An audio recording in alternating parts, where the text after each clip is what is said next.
ॐ सहना भवतु सहनौ भुनक्तु सह वीर्यं करवावहै तेजस्विनावतीतमस्तु मा विद्विषावहै। ॐ शान्ति शान्ति शान्तिः।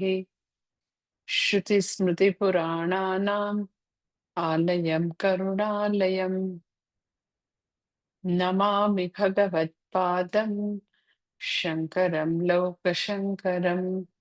शङ्करं शङ्कराचार्यं केशवं बादरायणं सूत्रभाष्यकृतौ वन्दे भगवन्तौ पुनः पुनः।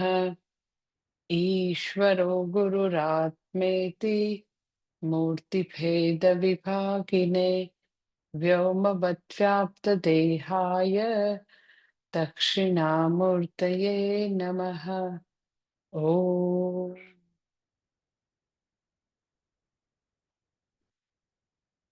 भगवद गीता छठो अध्याय श्लोक नंबर 21।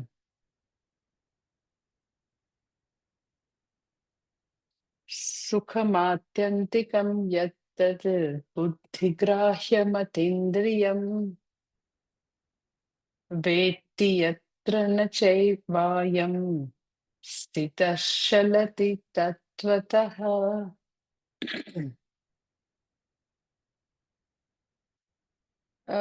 છઠ્ઠા અધ્યાયમાં મેં તમને વાત કરી એમ બેઝિકલી નિધિધ્યાસનની વાત. સેકન્ડ થિંગ કે જે વ્યક્તિ નિધિધ્યાસન કરીને જે હવે જ્ઞાનનિષ્ઠ બની છે એ જ્ઞાનનિષ્ઠ વ્યક્તિને જે ફલ પ્રાપ્ત થયું છે એની વાત. તો હવે અહીંયા આગળ શ્લોક નંબર 21માં તો કે જ્ઞાનનિષ્ઠ વ્યક્તિ જે છે એ સુખી છે અને એનું સુખ કેવું છે એનું વર્ણન છે અહીંયા. મેં તમને લાસ્ટ ટાઈમ વાત કરી હતી કે જ્યારે બી જ્ઞાનના ફળની વાત કરવી હોય તો એમ કે જ્ઞાન પ્રાપ્ત થતા પરમ સુખ થશે. તો પરમ સુખ શબ્દ એટલા માટે વાપરે કે એસ સુખ શબ્દથી બધા પરિચિત છે. ભલે વિષય સુખ ખબર છે પણ સુખ ખબર તો છે ને. તો હવે એ દુનિયાના લોકોએ અજ્ઞાનીએ જે સુખ અનુભવ્યું છે એના સંદર્ભમાં અહીંયા જ્ઞાનનિષ્ઠ વ્યક્તિના સુખનું વર્ણન છે આ શ્લોક. શું કહે છે?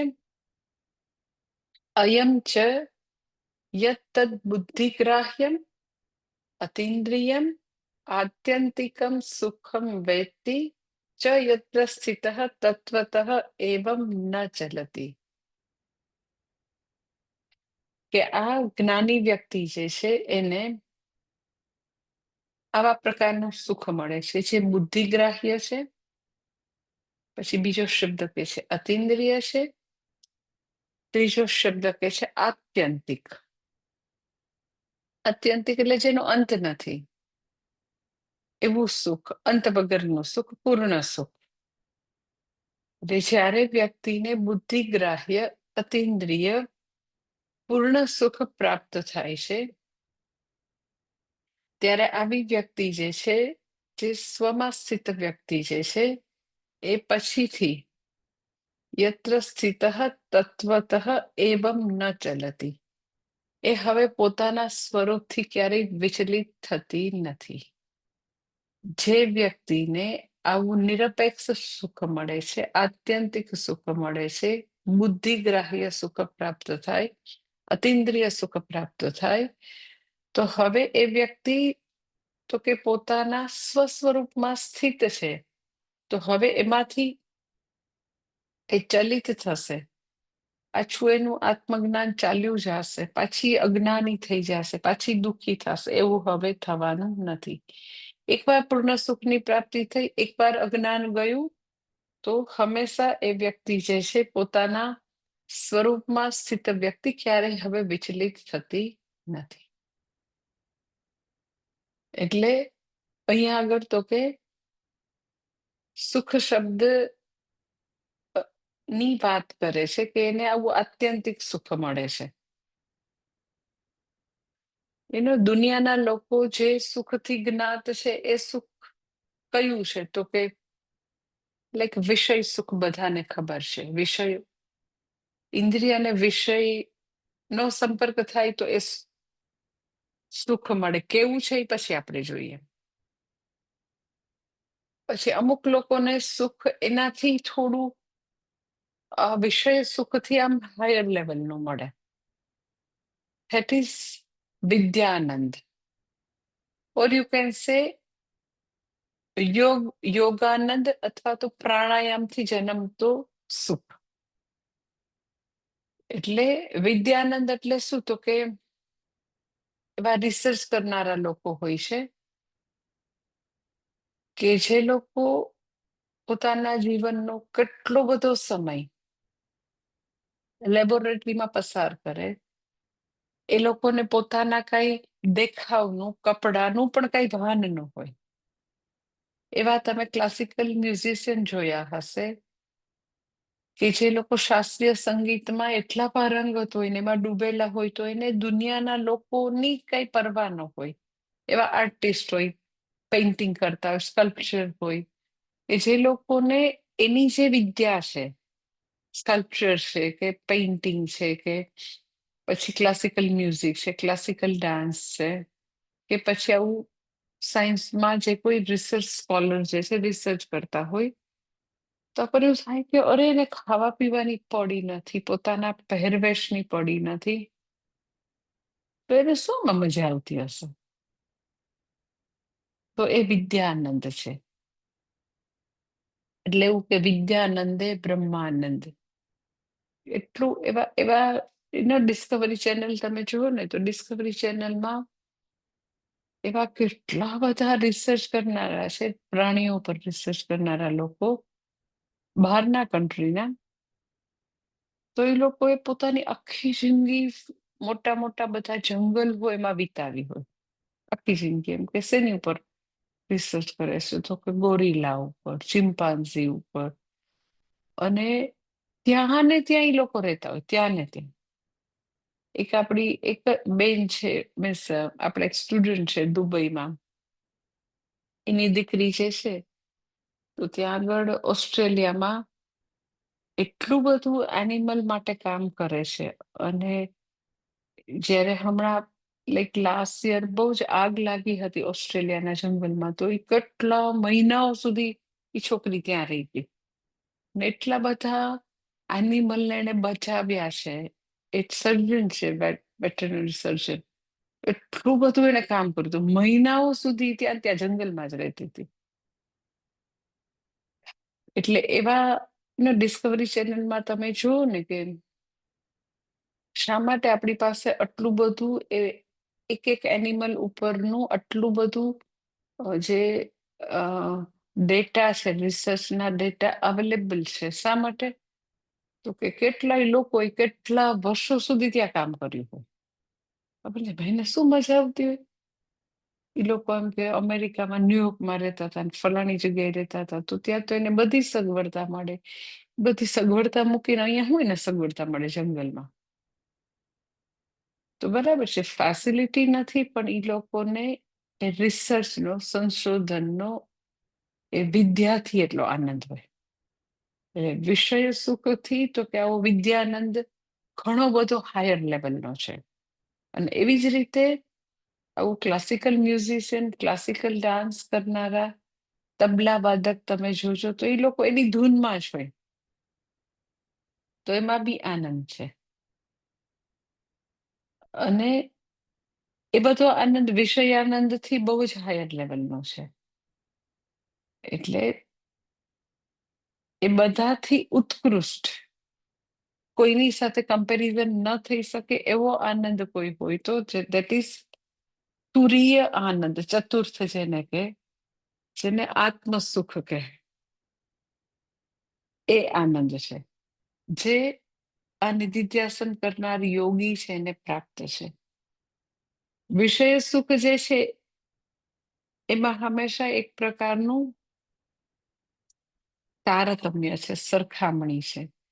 વિષય સુખ જે છે એ આવું થોડું ઇન્ક્રીઝ થાય કે પેલા એક લેવલ હોય, પછી બીજું લેવલ હોય, પછી એક ઘટે બી ખરું, એવું એમાં થયા કરે.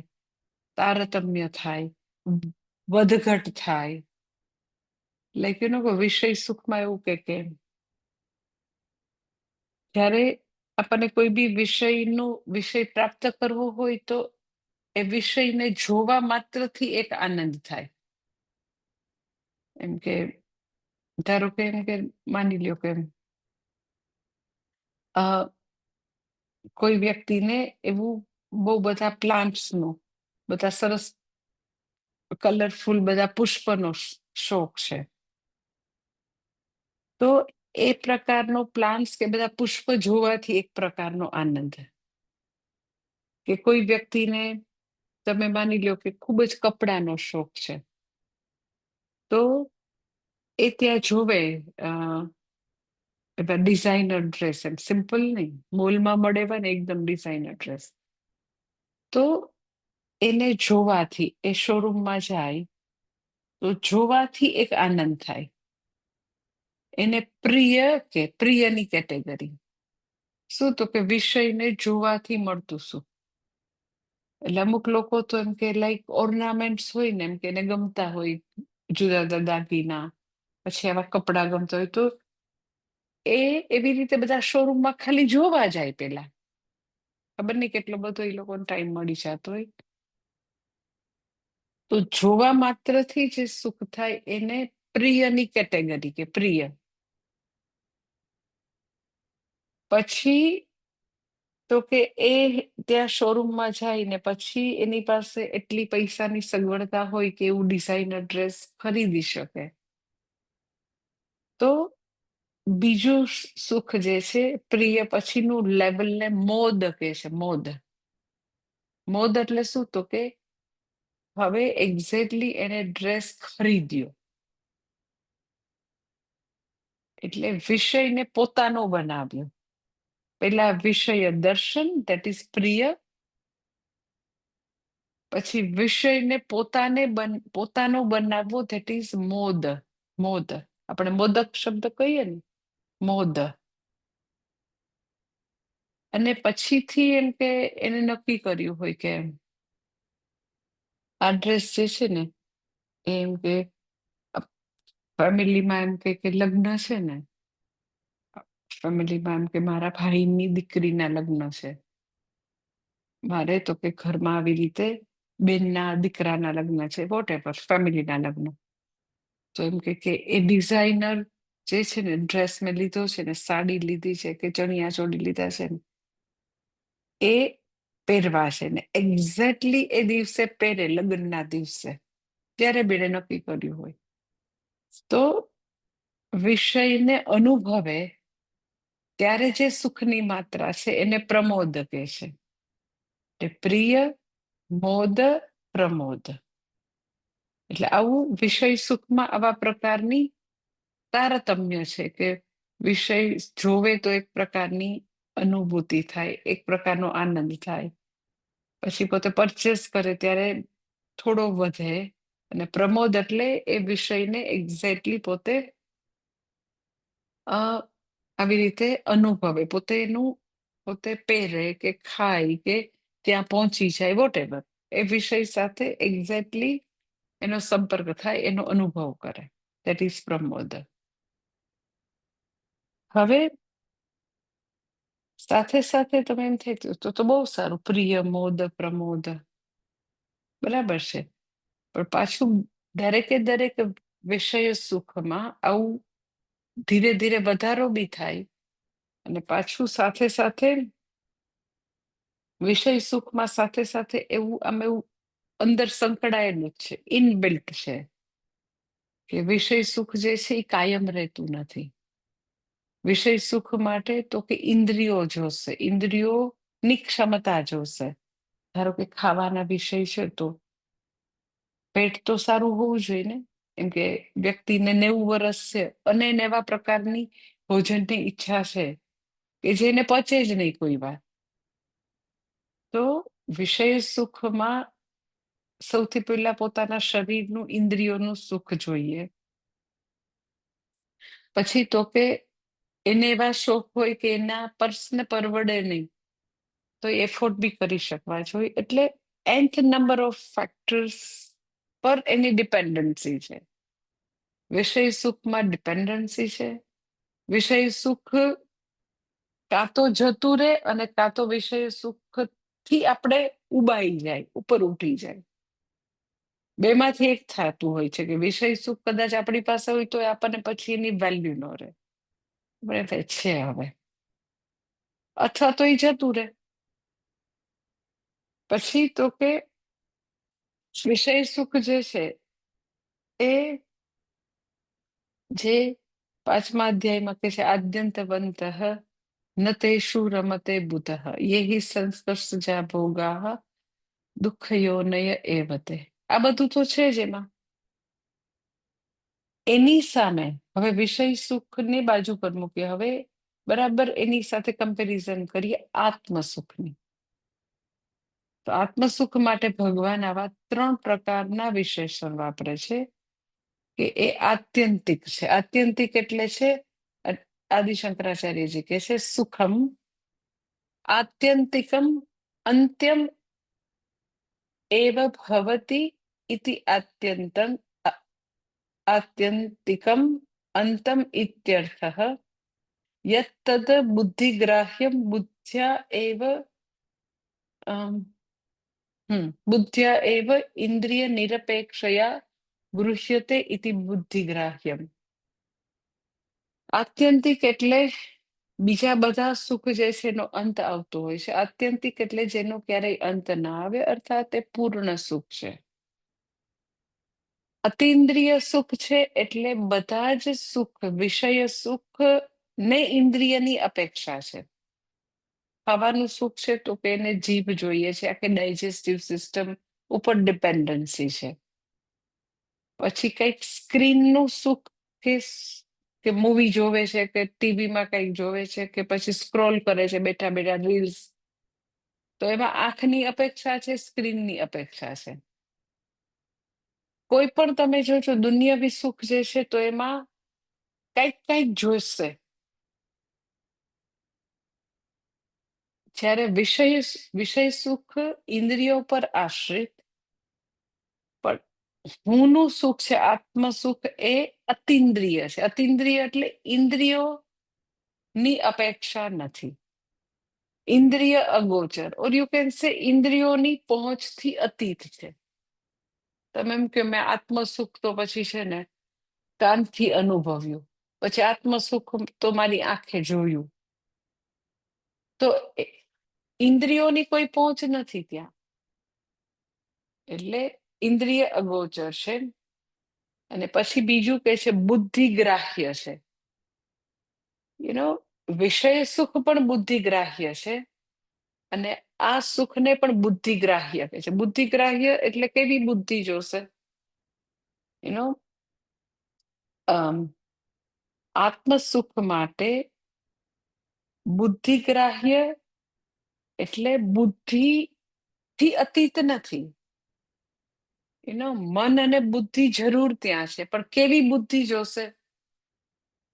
તો કઠોપનિષદમાં કહે છે દ્રશ્યતે ત્વગ્રયા બુદ્ધ્યા સૂક્ષ્મયા સૂક્ષ્મદર્શિભિઃ. કે આત્મસુખ માટે વ્યક્તિ જે છે એની સ્થૂળ બુદ્ધિ નહીં ચાલે. વ્યક્તિ એકદમ ગ્રોસ છે તો નહીં ચાલે. હમણાં જ ગયા અઠવાડિયે કોઈ વ્યક્તિ મળવા આવી હતી ને, તો એ ભાઈ મને પૂછતા હતા કે એવું કેમ છે કે સનાતન ધર્મમાં લોકો ઓછા દેખાય અને બીજા બધા એવા જે છે એમાં કેમ એટલા બધા લોકો હોય? એમ કે ભગવદ્ ગીતા ભણવા માટે એટલા લોકો ના આવે, પણ બીજી એવી વસ્તુ હશે ભગવદ્ ગીતા કે ઉપનિષદ સિવાયની વસ્તુ, તો એમાં એમ કે 2, 5, 10, 15, 20 ને હજારોની સંખ્યામાં ટોળા ટોળા એમાં ઉમટતા હોય. તો એવું શા માટે? એટલે મેં કીધું એના ઘણા બધા રીઝન છે એને સમજાવ્યા, પણ એક રીઝન આ છે કે આત્મસુખ જે છે એના માટે, આત્મજ્ઞાન પ્રાપ્ત કરવા માટે ખૂબ જ દ્રશ્યતે ત્વગ્રયા બુદ્ધ્યા સૂક્ષ્મયા સૂક્ષ્મદર્શિભિઃ, એ ખૂબ જ સૂક્ષ્મ બુદ્ધિની જરૂર છે. વ્યક્તિ જે છે એ ખૂબ જ ગ્રોસ છે તો આત્મજ્ઞાન થવાનું નથી. એટલે આત્મસુખ એને આત્મસુખની જરા બી અનુભૂતિ નહીં થાય વ્યક્તિ ગ્રોસ હશે તો. એટલે જ્યારે બી વ્યક્તિ વેદાંત ભણવા આવે અને એની બુદ્ધિ એકદમ જાડી છે, ગ્રોસ છે, તો એને અહીંયા આગળ કોઈ પણ પ્રકારનું સુખ નહીં લાગે. એને ખૂબ જ એમ કે આમ એટલું બધું મ્યુઝિક ને એટલા બધા નાચતા હોય બધાને, એટલું આમ એવી બધી વસ્તુ હોય તો એને આમ કંઈક લાગે કે કંઈક છે. એટલે જ્યાં ખૂબ જ બ્રેઇનનો ઉપયોગ છે, બુદ્ધિનો ઉપયોગ છે, ખૂબ વિચારવાનું છે, ખૂબ જ પોતાની જાતમાં પરિવર્તનની વાત છે, તો એ બધી સૂક્ષ્મ યાત્રા છે. તો એના માટે લોકો હજી પોતાની જાતને તૈયાર ન કરી શક્યા હોય, એટલે એ લોકો અહીંયા ભગવદ્ ગીતા ભણવા સુધી પહોંચે નહીં. ઇટ્સ લાઈક કે હું જેટલા બી અહીંયા આગળ આપણા આશ્રમમાં અત્યારે લેબર કામ કરતા હોય ને, અત્યારે આમ 100 જેટલા કામ કરતા હશે, તો મને એવી બહુ જ ટેવ છે કે હું જેટલી વાર ટાઈમ મળે ને તો એ બધાને પૂછું કે તમે કેટલું ભણેલા છો. બધાને પૂછ્યા જ કરું. એમાંય જરાક કોઈ સરખી રીતે વાત કરે ને એટલે તો ઇનવેરિયેબલી પૂછું કેટલું ભણે. તો લગભગ મને એમ કે ને 100 માંથી 99% એવું જ હોય કે 10 સુધી ભણ્યા છે. શું કામ 10 સુધી ભણ્યા? તો કે 9 ધોરણ સુધી તો સરકારની નીતિ છે કે ચડાવી જ દેવાનું, પછી 10મા ધોરણમાં ચડાવવાનું નથી, એટલે ત્યાંથી લોકો તો કે બધા ડ્રોપ આઉટ થઈ જાય. એટલે ભગવદ્ ગીતા પણ ભણવાનું એવું છે કે ઈ આવી રીતે 1 થી 9 ધોરણમાં કઈ જે બી છે એમાં બહુ જ ગ્રોસ, બહુ જ એકદમ સ્થૂળ જાડી બુદ્ધિ જેવું બધું કામકાજ હોય. પછી છેક પોચતા પોચતા ભગવદ્ ગીતા સુધી આવો તો બહુ જ સૂક્ષ્મ બુદ્ધિ જોઈએ, બહુ જ તેજસ્વીતા જોઈએ, બહુ જ બુદ્ધિ વાપરવી પડે. તો ત્યાં સુધી પહોંચી ન શકે બધા. આ કેમ આ લોકો 10માનું હર્ડલ પસાર ન કરી શકે, 1 થી 9માં ચડાવેલા જ હોય. એટલે ગીતાજી ભણવા માટે થોડું એમ કે ઇનિશિયલી પણ થોડું વિચારશીલ અને સૂક્ષ્મ બુદ્ધિ જોઈએ. એટલે અહીંયા આગળ એટલે કે છે કે વિષય સુખ જે છે એ અતિન્દ્રિય નથી, એમાં ઇન્દ્રિયો ઉપરની ડિપેન્ડન્સી છે, જ્યારે આમાં ઇન્દ્રિયો ઉપરની ડિપેન્ડન્સી નથી. એટલે એનો ઇન્દ્રિયો ઉપરની ડિપેન્ડન્સી નથી. અને તમે જુઓ કે એના આમ વધારે આગળ બહુ વિચારવાની જરૂર નથી કે આત્મસુખ માટે દુનિયામાં ક્યાંય ડિપેન્ડન્સી નથી તો પણ મને સુખ છે, એના માટેનું કોઈ જ્વલંત ઉદાહરણ હોય તો તમે પોતે છો. કે ક્યારેય બી સુખ પ્રાપ્ત કરવું હોય તો કંઈક ને કંઈક હોય કે મને લાડુ મેં ખાધો, આઈસ્ક્રીમ ખાધો એટલે મજા આવ્યું, ડ્રેસ પરચેસ કર્યું એટલે મજા, આવું કંઈક કંઈક કંઈક હશે નાના નાના સોકોલ સુખમાં. હવે તમે જ્યારે શ્રવણ કરી રહ્યા છો ત્યારે કયો વિષય તમારી પાસે હાજર છે? ખાવા પીવાનો, પહેરવા ઓઢવાનો, ફરવાનો કયો વિષય તમારી પાસે છે? ઇવન તમે પોતે ભગવદ્ ગીતા લઈને સપોઝ તમે મનન કરતા હોય, તમારી મેળે વાંચીને મનન કરતા હોય, તો કયો વિષય તમારી પાસે હાજર છે? એક પણ વિષય નથી. અને પૂજ્ય સ્વામી દયાનંદજી જે હંમેશા કહેતા હોય કે હું તમને પહેલા દિવસે જે કહીશ એ જ છેલ્લા દિવસે કહીશ. એમ 3 યર્સના કોર્સમાં આવે તો ઇન્વેરિયેબલી એ કહેતા હોય, ઇવન 3 મંથ્સ કોર્સ, 6 મંથ્સના કોર્સમાં હંમેશા કહેતા હોય કે હું તમને જે પહેલે દિવસે કહીશ એ જ છેલ્લે દિવસે કહીશ, અને બધા જ દિવસોમાં એ જ વસ્તુ કહીશ. પણ છતાં હું તમને એ ખાતરી આપું છું કે તમારો આજનો દિવસ કરતા એના પછીનો દિવસ તો કે જાણે કે તમારા સુખની માત્રા વધારશે, એના પછીનો દિવસ તો કે હજી વધારશે, એના પછીનો દિવસ ભલે એ જ વસ્તુનું એનો વિદ્યા પ્રાપ્ત કરવાનું કાર્ય થઈ રહ્યું હોય, એક જ વિષય આત્મવિદ્યા. એટલે વ્યક્તિ જ્યારે ભણી રહી છે, જ્યારે મનન ચિંતન કરી રહી છે, તો એની પાસે કોઈ વિષય નથી અને તો બી હંમેશા સુખ છે. એટલે કોઈ પણ પ્રકારની ડિપેન્ડન્સી વગરનું સુખ, અતિન્દ્રિય કોઈ ઇન્દ્રિયો અને વિષયનો સંપર્ક નથી તો બી વ્યક્તિ સુખી છે, એવું સુખ છે. આત્યંતિક છે, ઇન્દ્રિય અતિન્દ્રિય સુખ છે, સ્ટીલ બુદ્ધિગ્રાહ્ય. એટલે એવું નથી કે વ્યક્તિ શ્રવણ મનન કરે તો એને બુદ્ધિ બંધ કરી દેવાની છે, બુદ્ધિગ્રાહ્ય છે. બુદ્ધિગ્રાહ્ય, અતિન્દ્રિય, આત્યંતિક સુખ પ્રાપ્ત કરીને એ વ્યક્તિ હવે ફરીથી અજ્ઞાની થઈ જશે, ફરીથી દુઃખી થશે, ફરીથી પાછી સંસારમાં આવી જશે, એવું બનવાનું નથી. જ્યારે કે બીજા બધા અનુભવો જે છે, વિષય સુખ હશે, પછી જેને નિર્વિકલ્પ સમાધિ કે એ બધામાં પાછા આવવાનું છે. તમે સાંભળ્યું હશે તે જે પતંજલિ મુનિનો અષ્ટાંગ યોગ છે ને,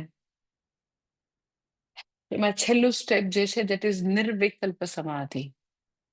એટલે બધાને એવું બહુ હોય કે બસ આમ મને એવું ધ્યાન લાગી જાય, બસ સમાધિ અવસ્થામાં મારે પહોંચી જવું, અને એમાં એક પણ પ્રકારના વિચાર ન હોય, બસ નિર્વિકલ્પ, કોઈ વિકલ્પો નહીં, કોઈ વૃત્તિ વિચાર નહીં.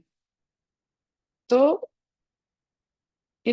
સમાધિ અવસ્થા જે છે એમાં મન જાગૃત છે, પણ સમાધિ અવસ્થા એ અનુભવ છે, એટલે અંતવાન છે. કે એકવાર વ્યક્તિએ પોતાના મન ઉપર એવું જબરજસ્ત નિયંત્રણ લાવી અને હવે કોઈ પણ પ્રકારનો વિચાર નથી, એકદમ નિર્વિકલ્પ, ટોટલી નિર્વિકલ્પ. એટલે પ્રેક્ટિસ કરીને ત્યાં પહોંચી, દેટ ઇઝ નિર્વિકલ્પ અવસ્થા, સમાધિ અવસ્થા. પણ અનુભવ છે એટલે એ અવસ્થા છે, એટલે અંતવાન છે. કે તમે એક અવસ્થામાંથી બીજી અવસ્થામાં ગયા તો પાછા બીજીમાંથી ત્રીજીમાં બી જવાનું થાય. એટલે નિર્વિકલ્પ અવસ્થા કેના જેવું છે, હું તમને એક્ઝામ્પલ આપું તો ઊંઘ જેવું છે, નિદ્રા જેવું. કે નિદ્રામાં પણ તો કે જ્ઞાતા, જ્ઞેય અને જ્ઞાનનો ભેદ નથી. એનું ડીપ સ્લીપમાં ખબર નથી વ્યક્તિને કાંઈ. મન સૂઈ ગયું હોય એટલે કોઈ વિચારો નથી, અંદર વૃત્તિ નથી. ધીસ ઇઝ નિર્વિકલ્પ અવસ્થા, કોઈ વિચારો જ નથી. પણ ત્યારે વ્યક્તિ જે છે એને ખબર નથી. જ્યારે સમાધિમાં મન જાગૃત છે અને છતાં એમાં તો કે વ્યક્તિ જે છે એ ટોટલી બધા વિચાર શૂન્ય છે, બધા દ્વૈતથી પર છે, પણ એ કાયમી નથી અનુભવ. ત્યારે આત્મજ્ઞાની વ્યક્તિ જે છે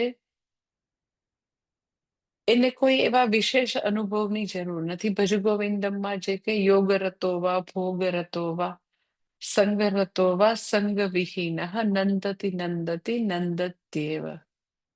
એ યોગમાં રત હોય, ભોગમાં રત હોય, સંગ રતો હોય, એટલે બહુ બધા માણસોની વચ્ચે હોય કે બહુ બધા માણસોની વચ્ચે ન હોય, પણ એ હંમેશા 24/7 એ આનંદમાં જ છે. એને કોઈ વિશેષ સ્પેશિયલ કોઈ અનુભવની એને જરૂર નથી. અને એકવાર એ જ્ઞાન નિષ્ઠા પ્રાપ્ત કરી, અજ્ઞાન ગયું તો પાછું અજ્ઞાન આવવાનું નથી. એટલે કે છે કે આત્યંતિકમ સુખમ વેતિ ચ યત્ર સ્થિતઃ તત્વતઃ એવ ન ચલતિ. પછીથી એમાંથી ચલિત થતી નથી, એ હંમેશા એમાં સ્થિત રહે છે. એક્ઝેક્ટલી કેના જેવું તમને કહું કે કર્ણને એવી ખબર પડી કે હું રાધાનો પુત્ર નથી, પણ હું કુંતી માતાનો પુત્ર છું. અજ્ઞાનના બહુ બધા વર્ષો હતા, બહુ બધા વર્ષો. બિચારો જન્મ્યો ત્યારથી અરે રે હું તો સૂત પુત્ર છું, અરે રે હું તો એમ કે મારી માએ મારો ત્યાગ કર્યો, મને મારી આમાં રાધા જે છે એ કે છે મારી માએ મારો ત્યાગ કર્યો, આવી રીતે હું પેટીમાં મળ્યો હતો. તો અત્યારે તો હું સૂત પુત્ર છું, મારું કોઈ સ્ટેટસ નથી.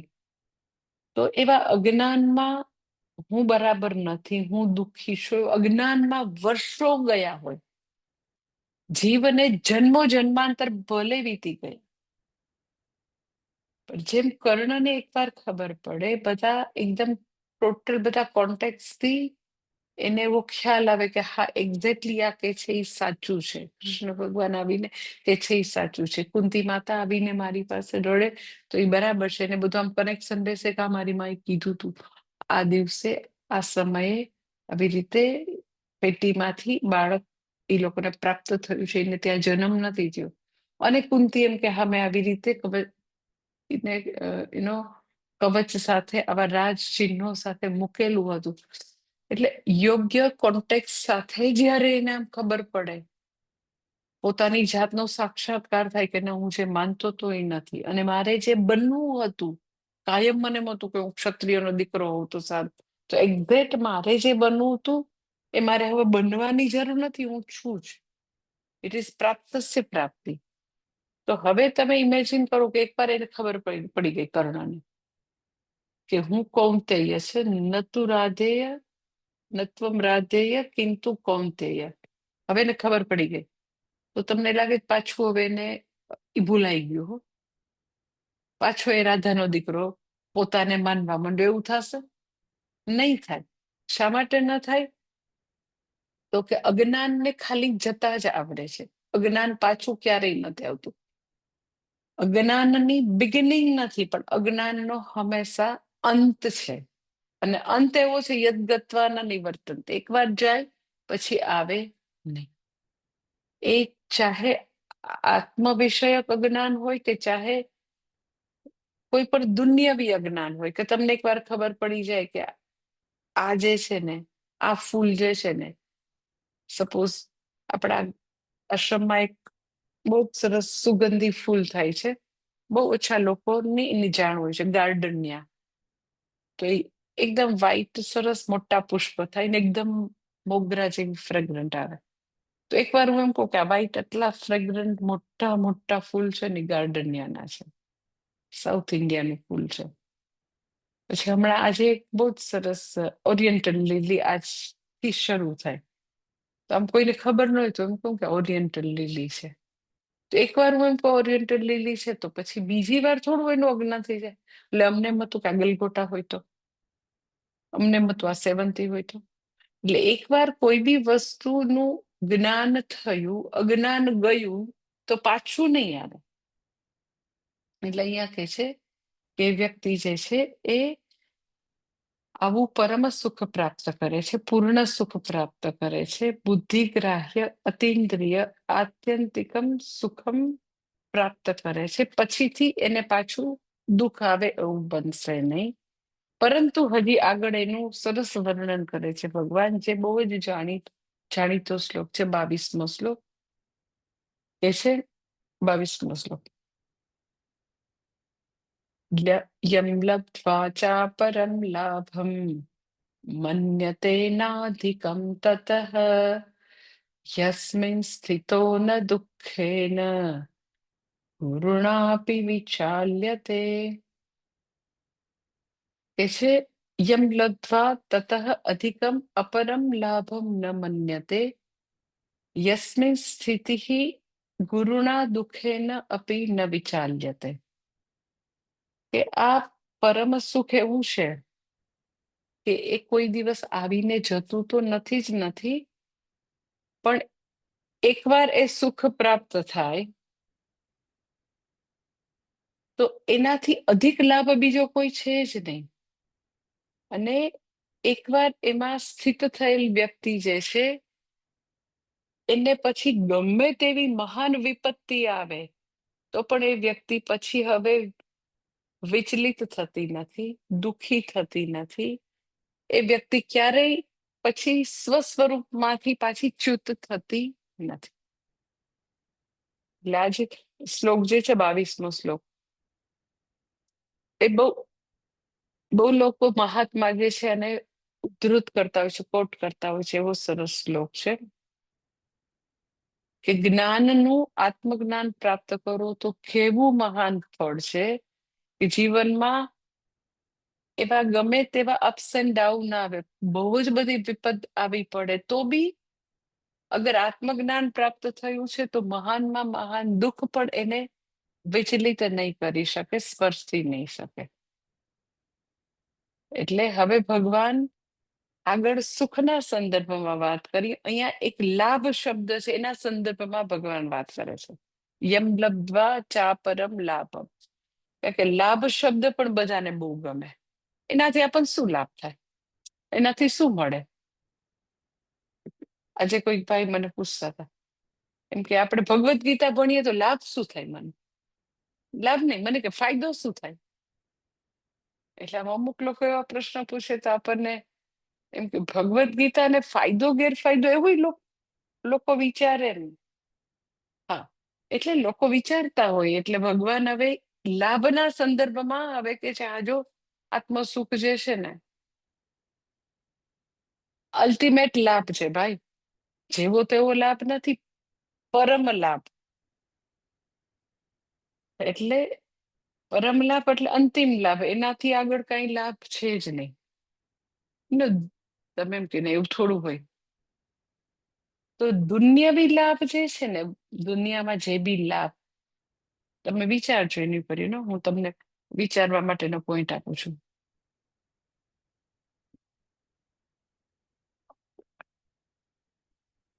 દુનિયામાં જઈને તમે લાભ કયો ને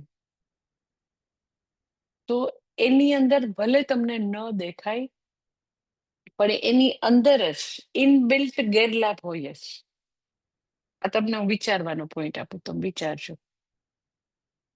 એવો કોઈ લાભ છે કે જેમાં એની સાથે ગેરલાભ જોડાયેલો ન હોય? દરેક લાભની અંદર તમે એમ કહો કે માતાજી અમને તો છે ને મોટા સિટીમાં રહેવું છે, તમે એમાં સૌથી વધારે એમ કે મારું ઓબ્ઝર્વેશન છે કે જે બંબઈયા હોય ને, બોમ્બેમાં રહે ને, એને જરાય બોમ્બે છોડવું ન ગમે, જરાય ન ગમે. અરે બોમ્બે એટલે બોમ્બે, કેવો લાભ ખબર છે? એટલે એ બોમ્બેના 50 લાખ નહીં પણ 500 લાખ તમને વર્ણન કરે. તો એમ કે બરાબર છે, લાભ છે, પણ તમને ખબર નથી એનો. બીજી વ્યક્તિ જે છે એ મોટા સિટીમાં થતા ગેરલાભ બી વર્ણવી શકે ને. શું છે ટ્રાફિક કેટલો છે તમારા બોમ્બે, અમદાવાદમાં ટ્રાફિક કેટલો છે, અને પાછું પોલ્યુશન કેટલું છે તમે જો. એના કરતા નાના સિટી જે છે એમાં ટ્રાફિક ઓછું હોય, પોલ્યુશન ન હોય, વૃક્ષો હોય. આપણા નાનકડા નાનકડા માચીસના બોક્સ જેવા મકાનમાં તો રહેવાનું નહીં, એકદમ મોટા વિશાળ બંગલામાં તો રહેવાનું મળે. તમે તો માચીસના ખોખામાં રહેતા હોય એવી રીતે રહ્યો છો. એટલે તમે કોઈને એમ કહો કે શહેર વર્સિસ થોડું નાનું સિટી, તો બેયના લાભ અને ગેરલાભ કહેશે. પેલા એમ કહેશે બરાબર છે તમારું નાનું સિટી સારું છે, પણ તમારા છોકરાની જે સ્કૂલમાં અને કોલેજમાં સારી ઇન્સ્ટિટ્યૂટ છે તમારે. એટલે તમે જો જેવી તમે એમ કે મોટું સિટી, ખૂબ જ મોટું સિટી અને નાનું અને પ્રમાણમાં મધ્યમ, તો એના તમે લાભ ગેરલાભ તમે સૂચવી શકશો. પછી એકદમ જ કાયમ ડિબેટનો વિષય હોય તો એમ કે ઇન્ડિયા વર્સિસ કોઈ બી બીજો કન્ટ્રી, કે અમેરિકા છે કે કેનેડા છે કે દુબઈ છે કે વોટ એવર, એટલે સ્વદેશ વર્સિસ વિદેશ, તો એના તમે લાભ, બેયના લાભ ગેરલાભ જે છે કલાકો સુધી એની ચર્ચા કરી શકો. પછી કોઈ એમ કે ના ના બિઝનેસ તો કરાય જ નહીં, નોકરી સારામાં સારું. હમણાં એક ભાઈ આવ્યા હતા બોમ્બે થી, મને વાત કરતા હતા. મને કે માતાજી એને સમજાવો, એ બિઝનેસ ન કરી શકે. એ નોકરીને લાયક છે, એનાથી ધંધો નથી થવાનો. તો જે લોકોને તમે બહુ સમજાવો તો એમ કે ના, અમે કોઈની ગુલામી ન કરી, કોઈ માટે હું થોડા મહેનત કરું, કોઈ માટે હું પૈસા શું કામ કમાઈ દઉં, હું મારો બિઝનેસ ના કરું. બિઝનેસ ના રિસ્ક કેટલા છે એ તમને પ્રોફેશનલ વ્યક્તિ કે નોકરી કરતી વ્યક્તિ કેટલાય ગણાવી શકે. એટલે આ બધું કેવું છે કે તમે એમ કે બિઝનેસ કરવો એટલે એ મહાન લાભ છે, તો કે ના, સાપેક્ષિત લાભ છે, રિલેટિવલી. બધી જ વસ્તુ તમે જોજો, જેટલી બી દુનિયામાં જે તમને સારું દેખાતું હોય, લાભ દેખાતું હોય, એની અંદર ઇનબિલ્ટ ગેરલાભ હોય ને હોય જ. તો પરમ લાભ વાળી કોઈ વસ્તુ ખરી કે જેમાં કોઈ પણ પ્રકારનો ગેરલાભ નથી? તો કે છે ને, આત્મજ્ઞાન. આત્મજ્ઞાન પ્રાપ્ત કરવું, એમાં કોઈ પણ પ્રકારનો સાથે કોઈ પણ પ્રકારનો ગેરલાભ નથી, એટલે કે છે પરમ લાભ છે. અને પાછો પરમ લાભ છે કારણ કે એમાં કોઈ પણ પ્રકારનો અલાભ ગેરલાભ એમાં છે નહીં.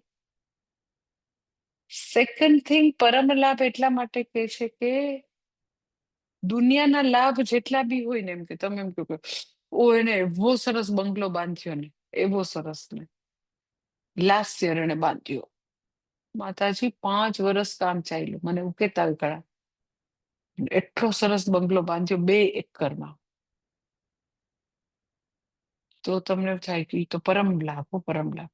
2 વર્ષ પછી તમે એના ઘરમાં કોઈને પૂછો, અરે એ બધું જૂની ફેશન નું થઈ ગયું, એ વખતે અમારો બંગલો એવો કહેવાતો હતો ને, પછી હવે તો કઈ નથી, બાજુમાં તમે જો ને કેવડા મોટા અપાર્ટમેન્ટ થઈ ગયા, અને હવા બી રોકાઈ ગઈ સા. તો કે એ જે લાભ ત્યારે લાગતો હતો, તો એ લાભમાં તો કે એવું નથી કે એ એવો ને એવો રહેશે, એમાં હાનિ થઈ શકે. પછી તો કે એને જે બંગલો બાંધ્યો હતો એની બાજુમાં કોઈ એવો બંગલો બાંધ્યો એનાથી બી સરસ, એટલે એમાં ઇમ્પ્રુવમેન્ટ શક્ય છે. કેમ કે એને તો છે ને 50 કરોડ ખર્ચ્યા બંગલામાં, તો કોઈક એના શેરની માથે સવાશે 100 કરોડનો બંગલો બાંધ્યો. એટલે જે દુનિયાવી લાભ છે એમાં ઇમ્પ્રુવમેન્ટ થવાનું, આત્મલાભ છે એ પરમ લાભ એટલે શું? તો કે તમે ગમે તેટલું ચાહો એમાં ઇમ્પ્રુવમેન્ટ શક્ય જ નથી. એટલે મેં તમને પૂજ્ય સ્વામીજીનું એક્ઝામ્પલ આપેલું છે, સ્વામી દયાનંદજીનું, કે કોઈ અમેરિકન આવીને સ્વામીજીને પૂછતા હતા કે સ્વામીજી તમે ભણાવો છો, એ હજારો વર્ષ પહેલાનું જે વેદમાં લખેલું છે ઉપનિષદમાં, એ ભણાવો છો. પછી કોઈ અત્યારના એકદમ જ મોડર્ન બુદ્ધિશાળી કોઈ રિસર્ચ સ્કોલર આવે, તો તમારું જે વેદાંત જે છે એને કંઈક ઇમ્પ્રુવમેન્ટ વર્ઝન ના આપી શકે? તો સ્વામીજી કે લાઈક રિસર્ચ નો માણસ હતો, બહુ જ મોટો સાયન્ટિસ્ટ હતો. તો કે અમે તો છે ને વૈજ્ઞાનિક લોકો, એકદમ સાયન્ટિફિક એપ્રોચ હોય અમારો, અને અમે હંમેશા એવા ઓપન હોઈએ કે હા, હવે પછીનો વૈજ્ઞાનિક મારી થિયરી કે મારા સિદ્ધાંતોમાં હજી આગળ કંઈક ઇમ્પ્રુવમેન્ટ લાવી શકે. લાઈક એમ કે ન્યૂટનના જે હોય નિયમો, એને પણ ઘણા લોકોએ ઇમ્પ્રુવ કર્યા હોય, ચેલેન્જ કર્યા હોય. અને અમે લોકો કહીએ જ કે મારું વાક્ય કઈ પરમ વાક્ય નથી, પરમ સિદ્ધાંત નથી, એમાં હંમેશા ઇમ્પ્રુવમેન્ટની પોસિબિલિટી છે. તો તમારું વેદાંતના ઇક્વેશનમાં પણ ઇમ્પ્રુવમેન્ટ થાય ને? તો સ્વામીજી કે એમાં ક્યારેય ઇમ્પ્રુવમેન્ટ ના થાય. તો કે ના, એવું થોડું હોય.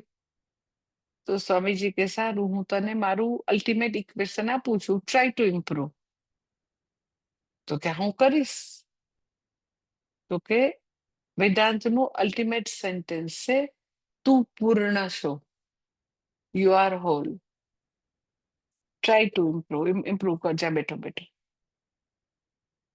તું અનંત સ્વરૂપ છો, ઇન્ફિનિટી, અનંત સ્વરૂપ તું છો, ઇમ્પ્રુવ કરજા.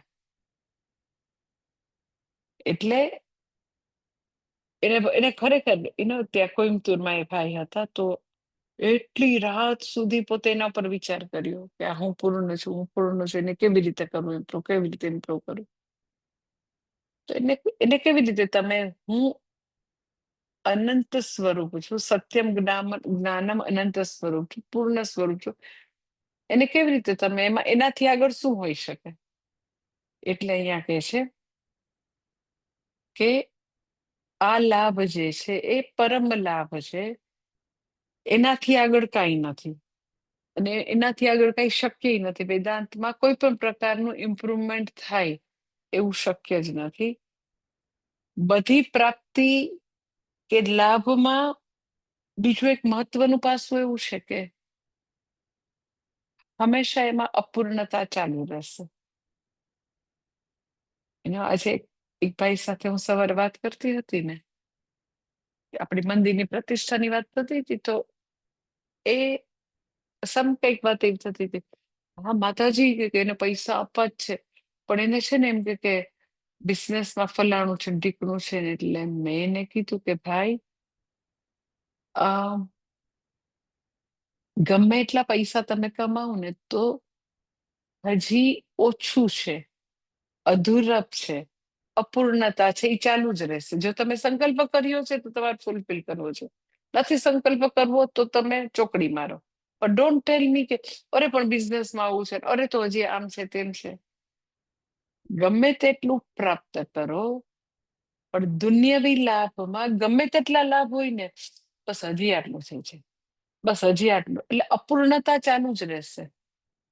તમને એવું થાય ને કે આત્મજ્ઞાનને જ પરમ લાભ કેમ કીધું, દુનિયાના લાભને કેમ કઈ નથી કહેતા? દુનિયાના બધા જ લાભમાં વ્યક્તિ ઇન્વેરિયેબલ, હા થઈ તો ગયું, પણ હજી આટલું બાકી. એટલે એનું બટ તો ચાલુ જ રહેતું હોય. એટલે એ બધું તો પૂરું થઈ ગયું, પણ એટલે એમ કે ના જઈશું, એમ કહું કે હું એમ કેમ કે માતાજી 13 મહિનાથી આપણે કુક શોધતા હતા, કુક આવી ગયો આશ્રમમાં, હવે મળી ગયો. એટલે આમ હું એવું જવાબ આપું ને, મળી તો ગયો, પણ એને મારી રસોઈ માટે તો તૈયાર કરવાનું ને, સ્ટાફની તો કરે છે ઈ. સમજે? 13 મહિના પછી, ભયંકર મહેનત પછી, લોકોની બધાની બહુ પ્રેયર પછી જો આવી ગયો, તો તમારે એનો ઉત્સવ મનાવો છે. પણ હું શું કહું, આવી ગયો છે એટલે, અને હકીકત એવું છે કે એને મારી રસોઈ માટે હજી ટ્રેન કરવાનું બાકી છે. સ્ટાફને ભયંકર તીખું જોઈએ, ભયંકર એટલે ભયંકર તીખું. તમે આમ જોઈ ન શકો કેટલું તીખું છે. મારે તો એકદમ જ મોડરેટ જોઈએ. કુક તો આવી ગયો, પણ એને ટ્રેન કરવાનો બાકી છે મારા માટે. એમ દુનિયાના બધા લાભમાં શું છે તો કે અપૂર્ણતા ચાલુ જોઈએ. આવી ગયો કુક, પણ જો ને માતાજી માટે તૈયાર કરવાનું બાકી છે. અમને જેમ જેમ ટાઈમ મળે એમ અમે તૈયાર કરીએ ને ભાઈ.